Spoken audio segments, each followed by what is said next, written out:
Assalamualaikum warahmatullahi wabarakatuh. Saya Farizana Nafis ingin menjelaskan tentang prinsip-prinsip evaluasi. Prinsip evaluasi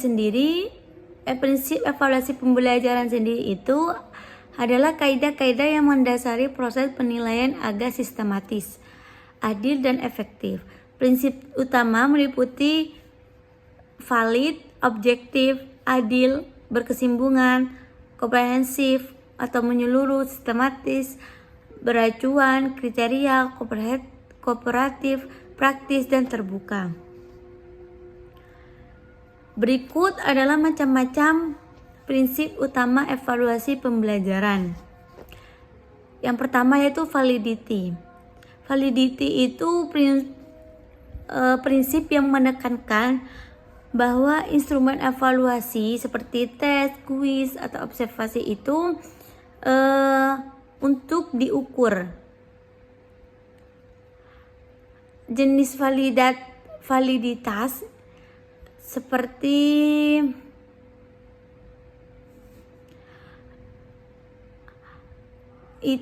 jenis validitas itu termasuk validitas isi. Apakah item tes mencakup materi yang diajarkan? Validitas konstruk. Apakah tes mengukur tes yang tepat? Validitas kriteria. Apakah hasil tes sesuai dengan standar eksternal? Contohnya validity ini, prinsip validity dalam evaluasi matematika. Tes harus fokus pada pemahaman konsep aljabar, bukan hanya hafalan rumus tanpa aplikasi. Jadi harus sama dengan prakteknya gitu. Terus yang kedua yaitu reliabilitas. Reliabilitas yaitu menghasilkan hasil yang konsisten dan stabil jika dilakukan berulang kali dalam kondisi serupa. Contohnya ya, sebuah tes bahasa Inggris harus memberikan skor serupa jika siswa mengerjakan 2 kali dalam seminggu, asalkan tidak ada perubahan pembelajaran. Nah, itu reliabilitas. Kalau objektif, evaluasi harus bebas dari bias pribadi penilai seperti preferensi subjektif atau stereotip. Ini dicapai melalui kriteria penilaian yang jelas dan standar yang seragam. Dilanjut, contohnya itu